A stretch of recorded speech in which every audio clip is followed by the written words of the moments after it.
வணக்கம் நண்பர்களே. மெட்ராஸ் உயர்நீதிமன்றம் நீதித்துறை ஆட்சேர்ப்பு பிரிவு பணியாளர் தேர்விற்கான இலவச மாதிரி தேர்வுகள் தொடர்ந்து பார்த்துட்டு இருக்கோம்.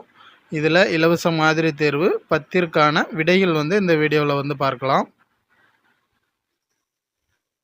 முதலாவதாக பார்த்தீங்கன்னா பகுதி ஆனா பொதுத்தமிழ் சம்பந்தமான வினாக்கள் பார்க்கலாம். இதில் முதல் கேள்வி, வண்ணதாசன் என்ற பெயரில் கதை இலக்கியத்திற்கு பங்களிப்பு செய்து வருபவர். இதற்கான ஆன்சர் பார்த்தீங்கன்னா ஆப்ஷன் பி, கல்யாண்ஜி அவர்கள். கல்யாண்ஜியுடைய இயற்பெயர் என்னன்னு பார்த்தோம்னா கல்யாண சுந்தரம். அடுத்ததாக இரண்டாவது கேள்வி பார்த்தீங்கன்னா, தமிழர் வாழ்வின் அகப்பொருள் நிகழ்வுகளை கவிதையாக்கி கூறும் 8 தொகை நூல். இதற்கான ஆன்சர் பார்த்தீங்கன்னா ஆப்ஷன் டி, குறுந்தொகை. குறுந்தொகை தமிழர்களுடைய வாழ்வினுடைய அகப்பொருள் நிகழ்வுகளை கவிதையாக்கி கூறுகிறது. மேலும் பார்த்தோம்னா இந்த நூல் கடவுள் வாழ்த்து நீங்களாக 401 பாடல்களை கொண்டிருக்கும். இந்த பாடல்கள் பார்த்தீங்கன்னா 4 அடி சிற்றலையும் 8 அடி பேரலையும் கொண்டதாக வடிவமைக்கப்பட்டிருக்கும். அடுத்ததாக பார்த்தீங்கன்னா இந்த குறுந்தொகை நூலினை முதலாக பதிப்பித்தவர் யாருன்னா சௌரி பெருமாள் அரங்கனார் என்பவர். இவர் 1915 1915 இவர் முதலாக பதிப்பிச்சிருப்பார், இந்த சௌரி பெருமாள் அரங்கனாருங்கிறவர். அடுத்ததாக மூன்றாவது கேள்வி பார்த்தீங்கன்னா, இந்திய தேசிய இராணுவத்தை டேஸின் தலைமையில் டேஸ் உருவாக்கினார். இதற்கான ஆன்சர் பார்த்தீங்கன்னா, அதாவது இந்திய தேசிய இராணுவத்தை யாருடைய தலைமையில் உருவாக்கியிருப்பாங்கன்னா மோகன் சிங் தலைமையில் உருவாக்கியிருப்பாங்க. யார் உருவாக்கியிருப்பாங்கன்னா ஜப்பானியர் உருவாக்கியிருப்பாங்க. இப்போ இதற்கான ஆன்சர் பார்த்தீங்கன்னா ஆப்ஷன் சி, மோகன் சிங் மற்றும் ஜப்பானியர். இந்த இந்திய தேசிய இராணுவம் பார்த்தீங்கன்னா 1942 2ஆம் உலகப் போர் நடந்துகிட்டு இருக்கும். அந்த டைமில் மலேயாவில் ஜப்பானியர்களிடம் ஆங்கிலேயர் படைகள் சரணடைந்திருக்கும். அதில் இருந்த இந்தியர்களை வைத்து தான் இந்த இந்திய தேசிய இராணுவம் தொடங்கியிருப்பாங்க. அதில் பெரும்பாலும் பார்த்தீங்கன்னா நம்ம தமிழர்கள் தான் அதிகமாக இடம்பெற்றிருப்பாங்க. அடுத்து நான்காவது கேள்வி, மதுரை காஞ்சியின் பாட்டுடை தலைவன் டேஸ். இதற்கான ஆன்சர் பார்த்தோம்னா option Pandiyan Nedunjeliyan, option A. இந்த பாண்டியன் நெடுஞ்செழியன் பார்த்தீங்கன்னா தலையாங்கானத்து செருவென்ற பாண்டியன் நெடுஞ்செழியன் என்று அழைக்கப்படுகிறார். இந்த மதுரை காஞ்சி நூலினை பாடியவர் யாருன்னு பார்த்தீங்கன்னா மாங்குடி மருதனார் அவர்கள். அடுத்த ஐந்தாவது கேள்வி, முன்னீர் என்பதன் பொருளை தருக. இதற்கான ஆன்சர் பார்த்தீங்கன்னா ஆப்ஷன் பி, கடல். முன்னீர் என்பது கடல் இந்த பொருளை தருகிறது. அடுத்த ஆறாவது கேள்வி பார்த்தீங்கன்னா, தெற்காசியாவின் சாக்ரட்டிஸ் என்று அழைக்கப்பெற்றவர். இதற்கான ஆன்சர் பார்த்தீங்கன்னா ஆப்ஷன் டி, பெரியார் அவர்கள். பெரியாரை தெற்காசியாவின் சாக்ரட்டிஸ் என்று அழைத்திருப்பாங்க. இவரை மேலும் பார்த்தீங்கன்னா பகுத்தறிவு பகலவன், சுயமரியாதை சுடர், புத்துலக தொலைநோக்காளர், ஈரோட்டு சிங்கம், வைக்கம் வீரர், பெண்ணின போர் முரசு இவ்வாறெல்லாம் அழைத்திருப்பாங்க. அடுத்து ஏழாவது கேள்வி பார்த்தீங்கன்னா, தொண்டு செய்து பழுத்த பழம், தூய தாடி மார்பில் விழும் என்று பெரியாரை புகழ்ந்தவர். இதற்கான ஆன்சர் பார்த்தீங்கன்னா ஆப்ஷன் டி, பாரதிதாசன் அவர்கள். பாரதிதாசன் அவர்கள் இந்த பெரியாரை புகழ்ந்திருப்பார். அடுத்து எட்டாவது கேள்வி, ஐஞ்சிறுகாப்பியமான யசோதர காவியம் எத்தனை சருக்கங்களை கொண்டது? இதற்கான ஆன்சர் பார்த்தீங்கன்னா ஆப்ஷன் பி, 5 சருக்கங்களை கொண்டிருக்கும். மேலும் பார்த்தோம்னா இந்த யசோதர காவியம் வடமொழியிலிருந்து தழுவி தமிழில் எழுதப்பட்டிருக்கும். அடுத்து பார்த்தீங்கன்னா இதற்கான ஆசிரியர் பெயர் யாருன்னு தெரியல. அடுத்து இந்த யசோதரன் என்ற அவந்தி நாட்டு மன்னனுடைய வரலாறை கூறுவதால் தான் இது யசோதர காவியம் அப்படின்ட்டு அழைக்கப்படுது. அடுத்து 9வது கேள்வி, ஞானம் என்பதன் பொருள் யாது? இதற்கான ஆன்சர் ஆப்ஷன் டி, அறிவு. அடுத்து 10வது கேள்வி, திருவள்ளுவரை உலகப் புலவர் என்று போற்றியவர். இதற்கான ஆன்சர் பார்த்தீங்கன்னா ஆப்ஷன் பி, ஜியு போப் அவர்கள். ஜியு போப் அவர்கள் திருவள்ளுவரை உலக புலவர் என்று போட்டிருப்பார். அடுத்து 11வது கேள்வி, வேழம் என்பதன் பொருளை தருக. வேழம் என்பது என்னன்னு பார்த்தீங்கன்னா ஆப்ஷன் பி, ஆண் யானை. ஆண் யானையை தான் வேழம்னு சொல்லுவாங்க. இந்த பெண் யானை பார்த்தீங்கன்னா பிடின்னு சொல்கிறாங்க. அடுத்து 12வது கேள்வி, கலித்தொகையில் பாலைத்திணையை பாடியவர். இதற்கான ஆன்சர் பார்த்தீங்கன்னா ஆப்ஷன் ஏ பெருங்கடுக்கோ. பாலை பாடிய பெருங்கடுக்கோன்னு சொல்லுவாங்க. அடுத்ததாக 13வது கேள்வி, வேரில் பழுத்த பலா என்ற புதினத்திற்காக சாகித்ய அகாடமி விருது பெற்றவர். இதற்கான ஆன்சர் பார்த்தீங்கன்னா ஆப்ஷன் சி சுசமுத்திரம். அடுத்ததாக 14வது கேள்வி, ஃபாண்ட் தமிழ்ச்சொல் தருக. இதற்கான ஆன்சர் ஆப்ஷன் பி எழுத்துரு. 15வது கேள்வி, தமிழ் புலவரை போல சிந்தனையாளர் கொண்ட கொள்கை. இதற்கான ஆன்சர் பார்த்தோம்னா ஆப்ஷன் டி ஒன்றே உலகம். அடுத்ததாக 16வது கேள்வி, சீவக சிந்தாமணி டேஸ் என்ற உட்பிரிவினை கொண்டது. இதற்கான ஆன்சர் பார்த்தோம்னா ஆப்ஷன் சி இளம்பகம். அதனுடைய உட்பிரிவு இளம்பகம்னு சொல்கிறாங்க. இந்த இளம்பகம் பார்த்தீங்கன்னா மொத்தமாக 13 இருக்குது. சீவக சிந்தாமணியில் 13 இளம்பகங்களை கொண்டது. இந்த சீவக சிந்தாமணி நூலினை எழுதியவர் யாருன்னு பார்த்தீங்கன்னா திருத்தக்க தேவர்.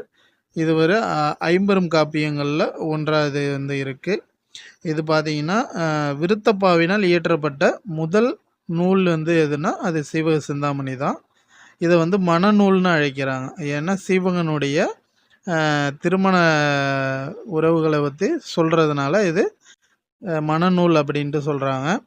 அடுத்து 17வது கேள்வி, திருத்தக்க தேவர் சீவக சிந்தாமணி பாடுவதற்கு முன்னோட்டமாக இயற்றிய நூல். இதற்கான ஆன்சர் பார்த்தீங்கன்னா ஆப்ஷன் ஏ நரிவிருத்தம். நரிவிருத்தம் நூலை முன்னோட்டமாக பாடியிருப்பார். அடுத்ததாக 18வது கேள்வி, போர்க்கள சிறப்புடைய நாடாக முத்தொள்ளாயிரம் குறிப்பிடுவது. இதற்கான ஆன்சர் பார்த்தீங்கன்னா ஆப்ஷன் பி சோழ நாடு. சோழ நாடு பார்த்தீங்கன்னா ஏற்கள சிறப்புடைய நாடாகவும் இருக்குது. அதாவது போர்க்கள சிறப்பு மற்றும் ஏற்கள சிறப்புடைய நாடாக சோழ நாடு இருக்குது. அடுத்து சேர நாடுக்கு பார்த்தீங்கன்னா சேர நாடு ஒரு அச்சமில்லாத நாடாக முத்தொள்ளாயிரம் குறிப்பிடுது. அடுத்ததாக பாண்டிய நாடு பார்த்தீங்கன்னா முத்துடை நாடாக முத்தொள்ளாயிரம் கூறுது. அடுத்ததாக 19வது கேள்வி, பெரியார் எதிர்த்தவைகளில் பொருந்தாததை தேர்வு செய்க. இதற்கான ஆன்சர் பார்த்தீங்கன்னா ஆப்ஷன் சி கலப்பு திருமணம். கலப்பு திருமணத்தை அவர் ஆதரித்தார், எதிர்க்கவில்லை, அதை ஆதரித்தார். மற்ற இந்த இந்தி திணிப்பு, குலக்கல்வி திட்டம், தேவதாசி முறை இதெல்லாம் பெரியார் எதிர்த்திருப்பார். இந்த கலப்பு திருமணத்தை ஆதரித்திருப்பார். அடுத்ததாக 20வது கேள்வி, சுயமரியாதை இயக்கம் தோற்றுவிக்கப்பட்ட ஆண்டு. இதற்கான ஆன்சர் பார்த்தீங்கன்னா ஆப்ஷன் பி 1925. அடுத்ததாக 21வது கேள்வி, புதுக்கவிதையின் தோற்றமும் வளர்ச்சியும் என்ற நூலினை எழுதியவர். இதற்கான ஆன்சர் பார்த்தீங்கன்னா ஆப்ஷன் பி வள்ளிக்கண்ணன் அவர்கள். அடுத்து 22வது கேள்வி, முதலாவது உலகத்தமிழ் மாநாடு நடைபெற்ற இடம். இதற்கான ஆன்சர் பார்த்தீங்கன்னா ஆப்ஷன் ஏ கோலாலம்பூர். இது எங்கே இருக்குன்னா மலேசியாவில் இருக்குது. அதாவது இந்த மலேசியா தான் ஒரு நம்மளுடைய அதுவும் அடுத்த நாட்டிற்குடைய ஒரு மொழிக்காக மாநாடு நடத்திய முதல் நாடு எதுனா அது மலேசியா தான். இது முதலாக எங்கே எப்போது நடைபெற்றதுன்னா 1966 நடைபெற்றிருக்கும் கோலாலம்பூரில். அடுத்ததாக பார்த்தீங்கன்னா 1970 3வது உலகத்தமிழ் மாநாடு நடைபெற்றிருக்கும். இது எங்கன்னா பாரிஸில் நடைபெற்றிருக்கு. 2வது பார்த்தீங்கன்னா சென்னையில் 1968 நடத்தியிருப்பாங்க. தஞ்சாவூரில் 8வது உலகத்தமிழ் மாநாடு 1995 நடத்தியிருப்பாங்க. அடுத்து 23வது கேள்வி பார்த்தீங்கன்னா அனைவரும் இலக்கண குறிப்பு தருக. இதற்கான ஆன்சர் பார்த்தீங்கன்னா ஆப்ஷன் ஏ முற்றுமை. ஏன்னா அனைவரும்ங்கிறது முற்று பெற்றுவிட்டது. என்ற சொல்லை கொண்டு முடிவதனால இது முற்றுமையாகும். அடுத்ததாக உம்மை தொகை பார்த்தீங்கன்னா என்ற எழுத்து மறைந்து வருவது தான் உம்மை தொகை. அதே எண்ணுமை பார்த்தீங்கன்னா என்ற எழுத்து வந்து வெளிப்படையாக வரும். அதாவது உம்மை தொகைக்கு எடுத்துக்காட்டு பார்த்தீங்கன்னா, இப்போ தாய், தந்தைன்னு சொல்லலாம். எண்ணுமைக்கு எடுத்துக்காட்டு பார்த்தீங்கன்னா, தாயும், தந்தையும். அதாவது என்ற எழுத்து வந்து வெளிப்படையா வந்தா அது எண்ணுமை. அடுத்து 24வது கேள்வி. கோர்வை என்பதன் வேர்ச்சொல்லை காண்க. இதற்கான ஆன்சர் ஆப்ஷன் பி கோ. 25வது கேள்வி பார்த்தீங்கன்னா, மறுக்கொழுந்து நட்டான் ஆகு பெயரை தேர்க. இது என்ன ஆகு பெயர்னு பார்த்தீங்கன்னா, ஆப்ஷன் சி சினையாகு பெயர். அதாவது என்னன்னா, மறுக்கொழுந்துங்கிறது ஒரு பூவை வந்து குறிக்குது. பூ என்ற சினையை வந்து குறிக்கிறதுனால இது சினையாகு பெயர். அடுத்து 26வது கேள்வி பார்த்தீங்கன்னா, ஆகாயத்துக்கு அடுத்த வீடு என்ற நூலினை எழுதியவர். இதற்கான ஆன்சர் பார்த்தீங்கன்னா, ஆப்ஷன் ஏ மு மேத்தா அவர்கள். அடுத்ததாக 27வது கேள்வி. இந்திய தேசிய இராணுவத்தில் ஜான்சி ராணி என்ற பெயரில் உருவாக்கப்பட்ட பெண்கள் படையின் தலைவர். இதற்கான ஆன்சர் பார்த்தீங்கன்னா, ஆப்ஷன் பி லெச்சுமி. அடுத்து 28வது கேள்வி. மதுரை காஞ்சி நூல் டேஸ் அடிகளை கொண்டது. இதற்கான ஆன்சர் பார்த்தீங்கன்னா, ஆப்ஷன் ஏ T2. அதாவது மதுரை காஞ்சி நூல் பார்த்தீங்கன்னா, மதுரையின் சிறப்புகளை பாடுவதாலும் நிலையாமையை பற்றி கூறுவதாலும் வந்து இதை மதுரை காஞ்சின்னு சொல்கிறாங்க. இந்த 354 அடிகள் பார்த்தீங்கன்னா, மதுரையை மட்டுமே சிறப்பித்து கூறுகிறது. இந்த மதுரை காஞ்சி நூலினை இயற்றியவர் யாருன்னா, மாங்குடி மருதனார் அவர்கள். அடுத்து 29வது கேள்வி. இமிழிசை இலக்கண குறிப்பு தருக. இதற்கான ஆன்சர் ஆப்ஷன் பி வினைத்தொகை. அடுத்ததாக 30வது கேள்வி. சொல்லும் பொருளும் பொருந்தியுள்ளது எதுன்னு கேட்டிருக்காங்க. இதில் எது பொருந்திருக்குன்னா ஆப்ஷன் சி அல்லல்னா சேரு. இது மட்டும்தான் வந்து பொருந்திருக்கு. வருக்கைங்கிறது என்னன்னு பார்த்தீங்கன்னா, பலாப்பழத்தை வந்து குறிக்கும். அடுத்து புல் பார்த்தீங்கன்னா தாவரம் கிடையாது, புறா. அடுத்து மடிவுங்கிறது என்னென்னா சோம்பலை வந்து குறிக்கிறது தான் மடிவு. இதில் ஒன்று தான் சரி. இது என்னென்னா அல்லல் என்றால் சேரு. அடுத்ததாக 31வது கேள்வி. புதுக்கவிதையின் தந்தை என்று போற்றப்படுபவர். இதற்கான ஆன்சர் ஆப்ஷன் பி நா பிச்சமூர்த்தி. அடுத்ததாக 32வது கேள்வி. அடி எத்தனை வகைப்படும்? அடி பார்த்தீங்கன்னா ஆப்ஷன் சி 5 வகைப்படும். 5 வகைப்படும். இந்த 5 என்னென்னு பார்த்தீங்கன்னா, குறளடி, சிந்தடி, அளவடி, நெடிலடி, கழி நெடிலடி. அடுத்ததாக 33வது கேள்வி. முண்டி மோதும் துணிவே இன்பம். இவ்வடிகளில் இன்பமாக உருவகிக்கப்படுவது. இதற்கான ஆன்சர் பார்த்தீங்கன்னா ஆப்ஷன் சி. இதில் வந்து துணிவு என்பது தான் வந்து உருவகிக்கப்படுது. துணிவை தான் இன்பம்னு சொல்கிறாங்க. அடுத்ததாக 34வது கேள்வி. வண்ணதாசனுக்கு சாகித்ய அகாடமி விருது பெற்று தந்த நூல். இதற்கான ஆன்சர் பார்த்தீங்கன்னா ஆப்ஷன் ஏ ஒரு சிறு இசை. அதாவது இந்த நூல் வந்து 2016 சாகித்ய அகாடமி வந்து விருது பெற்றிருக்கோம். இதை எழுதியவர் யாருன்னா வண்ணதாசன். அடுத்ததாக 35வது கேள்வி. உலக தமிழாராய்ச்சி நிறுவனம் உருவாக காரணமாக இருந்தவர். இதற்கான ஆன்சர் ஆப்ஷன் ஏ தனிநாயகம் அடிகள். இந்த தனிநாயகம் அடிகள் பார்த்தீங்கன்னா, இவர் வந்து தமிழுக்கு தொண்டாற்றிய கிறித்துவ பெரியார்களில் ஒருவராக வந்து இருப்பார். அடுத்து பார்த்தீங்கன்னா, இவர் வந்து உலக தமிழாய்வு மன்றத்தை வந்து உருவாகவும் இவர் காரணமாக இருந்திருப்பார். இவர் நடத்திய இதழ் பார்த்தீங்கன்னா, தமிழ் பண்பாடு என்ற இதழ் வந்து நடத்தியிருப்பார். 36வது கேள்வி. குறுந்தொகை நூலினை முதலில் பதிப்பித்தவர். இதற்கான ஆன்சர் ஆப்ஷன் சி சௌரி பெருமாள் அரங்கனார். 1915 வந்து பதிப்பித்திருப்பார். அடுத்து 37வது கேள்வி பார்த்தீங்கன்னா, அணிகளில் இன்றியமையாதது டேஸ் அணி ஆகும். இதற்கான ஆன்சர் ஆப்ஷன் ஏ ஓமை அணி. ஏன்னா மற்ற அணிகள் அனைத்துமே வந்து ஓமை அணிகள்லேருந்து கிளைத்தவையாக தான் வந்து இருக்கும். அடுத்ததாக 38வது கேள்வி பார்த்தீங்கன்னா, யா மரம் என்பது எந்த நிலத்தில் வளரும்? இதற்கான ஆன்சர் ஆப்ஷன் சி பாலை. அடுத்ததாக 39வது கேள்வி, பெர்சனாலிட்டி தமிழ்ச்சொல் தருக. பெர்சனாலிட்டினா என்னன்னா ஆப்ஷன் பி ஆளுமை.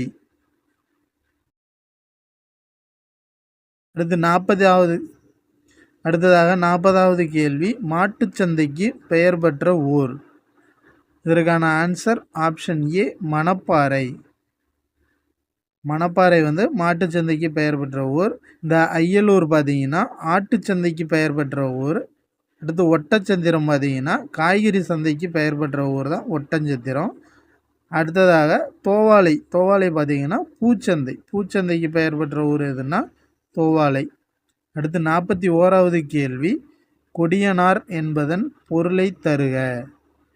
கொடியனார் என்பது என்னன்னா ஆப்ஷன் பி மகளிர்.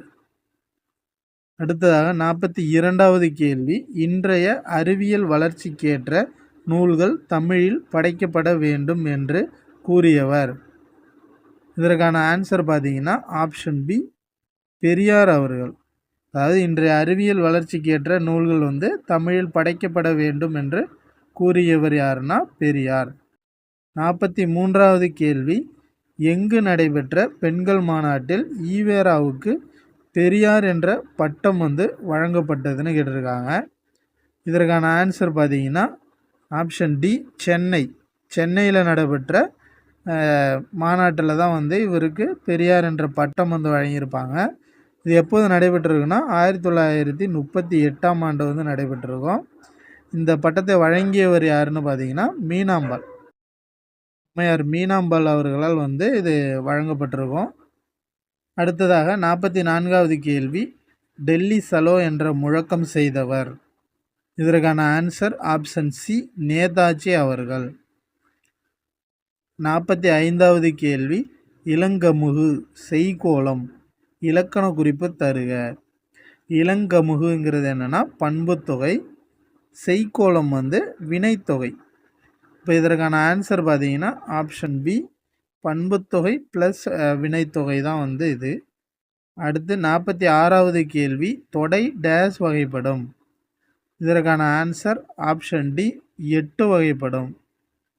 இந்த மோனை எதுகை இயல்பு அப்படின்ட்டு வரும்ல, இதுதான் தொடைன்னு சொல்லுவாங்க. 47வது கேள்வி, அடிகள் தோறும் இறுதி எழுத்தோ அசையோ சீரோ அடியோ ஒன்றி அமைவது டேஸ் ஆகும். இதற்கான ஆன்சர் பார்த்தீங்கன்னா ஆப்ஷன் சி இயைபு. அடுத்து 48வது கேள்வி, விடைக்கேற்ற வினாவை தேர்க. விடை என்னன்னு பார்த்தீங்கன்னா பானையின் வெற்றிடமே நமக்கு பயன்படுகிறது. இதற்கான ஆன்சர் பார்த்தீங்கன்னா ஆப்ஷன் ஏ பானையின் எப்பகுதி நமக்கு பயன்படுகிறது. அடுத்து 49வது கேள்வி, அரிது என்ற சொல்லின் எதிர்ச்சொல்லை தருக.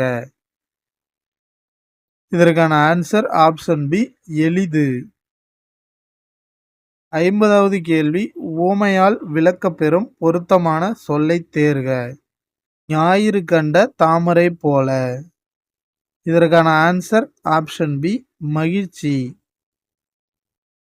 அடுத்ததாக பகுதி ஆவண்ணா 51வது கேள்வி, நீரின் வெப்பநிலையை 0 டிகிரி செல்சியஸுக்கு குறைக்கும் பொழுது டேஸாக மாறுகிறது.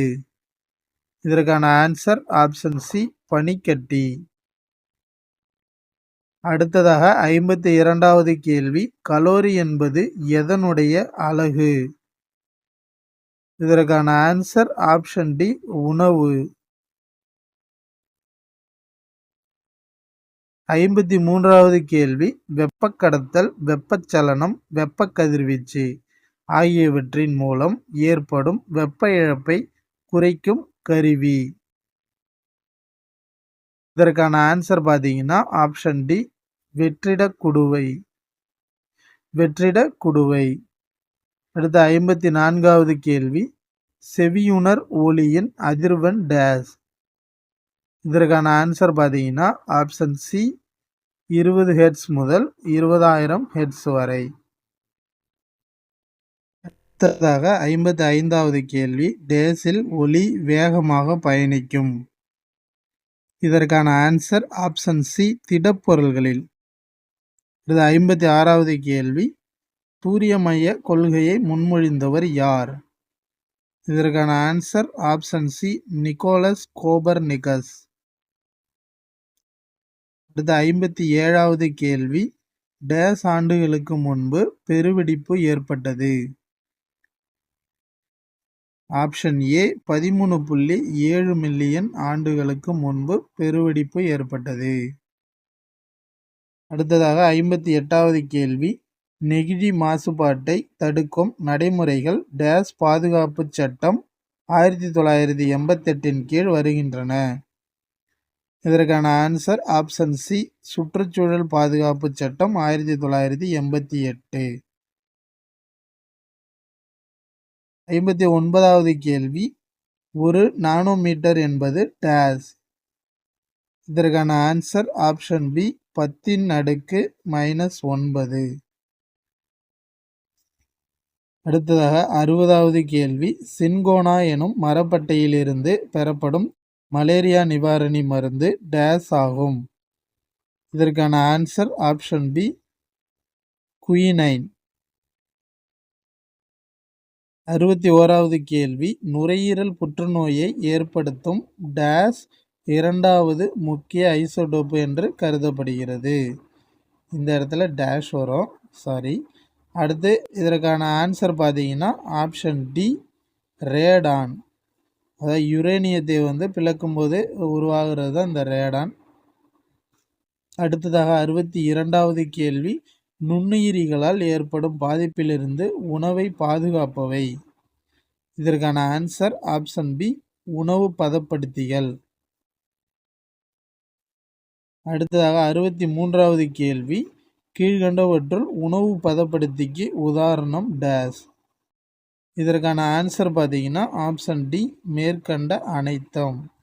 அதாவது வினிகர், சோடியம் பென்சோயேட், பென்சாயிக் அமிலம், இது அனைத்துமே உணவு பதப்படுத்தி. அடுத்து 64வது கேள்வி, பென்சிலின் எனப்படும் எதிர் நுண்ணுயிரி டேஸிலிருந்து பெறப்படுகிறது? இதற்கான ஆன்சர் பார்த்தீங்கன்னா ஆப்ஷன் பி, நுண்ணுயிரிகள். நுண்ணுயிரிகளிலிருந்து பெறப்படுவது தான் இந்த பென்சிலின். அடுத்த 65வது கேள்வி, உலக காசநோய் எதிர்ப்பு தினம் டேஸ்? இதற்கான ஆன்சர் பார்த்தீங்கன்னா ஆப்ஷன் சி, மார்ச் 24. அடுத்ததாக 66வது கேள்வி, டெங்கு நோயானது டேஸ் காய்ச்சல் எனவும் அழைக்கப்படுகிறது? இதற்கான ஆன்சர் பார்த்தீங்கன்னா ஆப்ஷன் ஏ, எலும்பு முறிப்பு. எலும்பு முறிப்பு காய்ச்சல்னு அழைக்கப்படுது. ஏன்னு பார்த்தீங்கன்னா இந்த டெங்கு நோயானது தொற்று ஏற்பட்ட பிறகு மூட்டு மற்றும் தசைநார்களில் அதிக அளவு வலி ஏற்படும். அதனால் இந்த நோய் எலும்பு முறிப்பு காய்ச்சல் அப்படின்ட்டு சொல்கிறாங்க. அடுத்த 67வது கேள்வி, டிப்தீரியா எதை தாக்குகிறது? இதற்கான ஆன்சர் ஆப்ஷன் பி, தொண்டை. அடுத்து 68வது கேள்வி, மண்ணில்லாமல் தாவரங்களை வளர்க்கும் முறை டேஸ்? இதற்கான ஆன்சர் ஆப்ஷன் பி, ஹைட்ரோபோனிக்ஸ். நீர் ஊடகத்தில் வளர்க்குறது தான் இந்த ஹைட்ரோபோனிக்ஸ். 69வது கேள்வி, பின்வருவனவற்றில் எது அயல்நாட்டு மாட்டு இனம் அல்ல? இதற்கான ஆன்சர் பார்த்தீங்கன்னா ஆப்ஷன் டி, இவற்றில் எதுவும் இல்லை. ஏன்னா இது மூன்றுமே தேனீ இனங்களை குறிக்கிறது. இது ஒரு மாட்டு இனம் கிடையாது, தேனீ இனம். அடுத்ததாக 70வது கேள்வி, உலக நீர் தினம் எப்பொழுது பின்பற்றப்படுகிறது? இதற்கான ஆன்சர் ஆப்ஷன் பி, மார்ச் 22.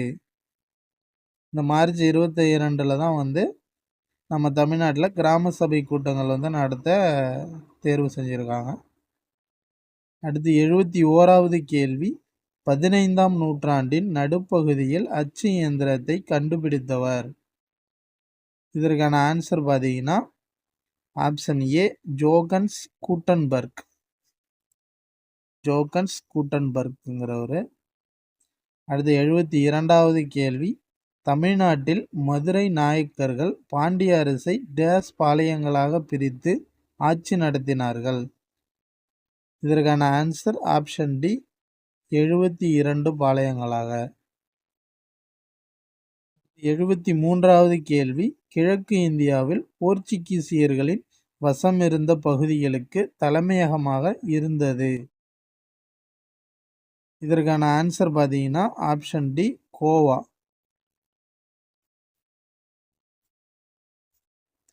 அதாவது கிழக்கு இந்தியாவில் போர்ச்சுகீசியர்கள் வசம் இருந்த பகுதிக்கு தலைமையகமாக இருந்தது எதுனா கோவா. 74வது கேள்வி, கீழ்காண்பவற்றில் எது ஹே மார்க்கெட் நிகழ்ச்சியின் நினைவு நாளாக கடைபிடிக்கப்படுகிறது? இதற்கான ஆன்சர் பார்த்தீங்கன்னா ஆப்ஷன் சி உழைப்பாளர் தினம், அதாவது மே மாதம் 1ஆம் தேதி. அடுத்ததாக 75வது கேள்வி, இந்தியாவுடன் வணிக உறவை நிறுவிக்கொண்ட முதல் ஐரோப்பிய நாட்டினர் டேஸ். இதற்கான ஆன்சர் பார்த்தீங்கன்னா ஆப்ஷன் ஏ போர்த்துகீசியர்கள். போர்ச்சுகீசியர்கள் தான் இந்தியாவுடன் வணிக உறவை நிறுவிக்கொண்ட முதல் ஐரோப்பிய நாட்டினர்கள். அடுத்து 76வது கேள்வி, நவீன உலகில் மக்கள் தொகை கணக்கெடுப்பை முதலில் நடத்திய நாடு. இதற்கான ஆன்சர் ஆப்ஷன் பி டென்மார்க். இந்தியாவில் பார்த்தீங்கன்னா 1872 முதலாக மக்கள் தொகை கணக்கெடுப்பு நடத்தியிருப்பாங்க. அடுத்தபடியாக 1881 முதல் பார்த்தீங்கன்னா 10 ஆண்டுகளுக்கு ஒரு முறை நம்ம மக்கள் தொகை கணக்கெடுப்பை இந்தியா நடத்தி வருது. அடுத்ததாக 77வது கேள்வி, நில வரைபடங்களில் கருநீல நிறம் எதனை குறிக்கிறது?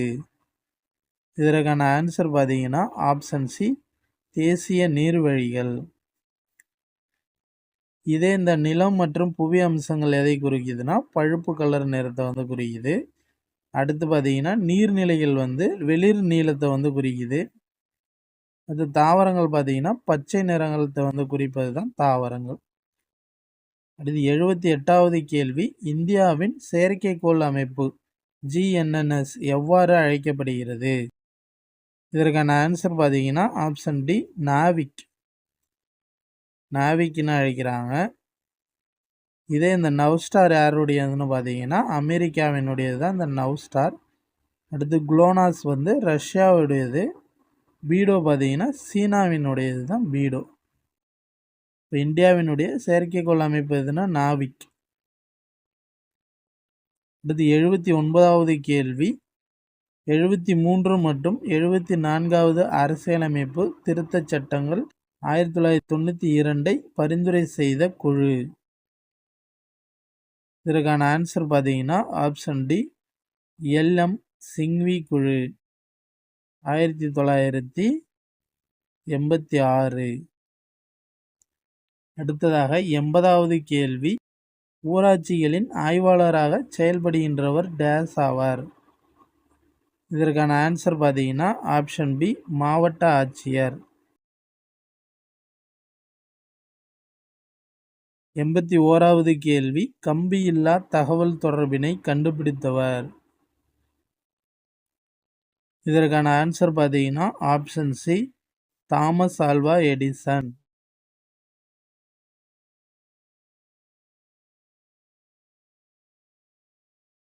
இது 1879 கண்டுபிடிச்சிருப்பாரு.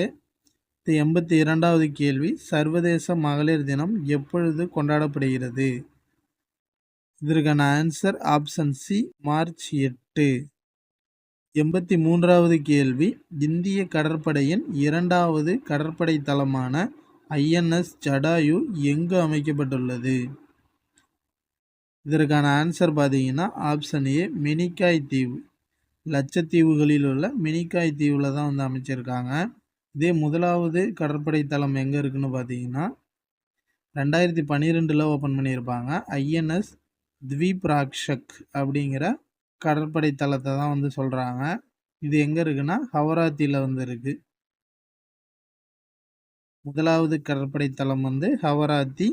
இரண்டாவது மினிக்காய் தீவு, அதாவது லட்சத்தீவுகளில் உள்ள மினிக்காய் தீவில் வந்து சொல்கிறாங்க. அடுத்து 84வது கேள்வி, இந்திய ஒலிம்பிக் குழுவின் ஒருங்கிணைப்பு தலைவராக நியமிக்கப்பட்டுள்ளவர். இதற்கான ஆன்சர் ஆப்ஷன் பி, மேரி கோம் அவர்கள். குத்துச்சண்டை வீராங்கனை மேரி கோம். 85வது கேள்வி, 2024ஆம் ஆண்டிற்கான ஔவையார் விருது யாருக்கு வழங்கப்பட்டது? இதற்கான ஆன்சர் ஆப்ஷன் ஏ, பாமா. அடுத்ததாக 86வது கேள்வி, தமிழ்நாட்டின் புதிய மாநில தேர்தல் ஆணையராக நியமிக்கப்பட்டவர். இதற்கான ஆன்சர் பார்த்தீங்கன்னா ஆப்ஷன் ஏ, ஜோதி நிர்மலா சாமி. அடுத்ததாக 87வது கேள்வி, பிஎம் சுராஜ் போர்ட்டல் மூலம் யாருக்கு கடன் ஆதரவு வழங்கப்படுகிறது? இதற்கான ஆன்சர் பார்த்தீங்கன்னா ஆப்ஷன் சி, சமூகத்தின் பின்தங்கியவர்கள். சமூகத்தின் பின்தங்கியவர்களுக்கு வந்து இந்த போர்ட்டல் மூலம் கடன் ஆதரவு வந்து கிடைக்குது. அடுத்ததாக 88வது கேள்வி, இந்தியாவின் முதல் டால்பின் ஆராய்ச்சி மையம் எங்கு அமைந்துள்ளது? இதற்கான ஆன்சர் ஆப்ஷன் பி, பாட்னா.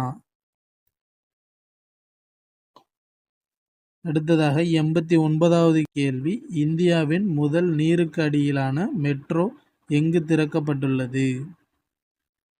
இதற்கான ஆன்சர் பார்த்தீங்கன்னா ஆப்ஷன் சி, கொல்கத்தா.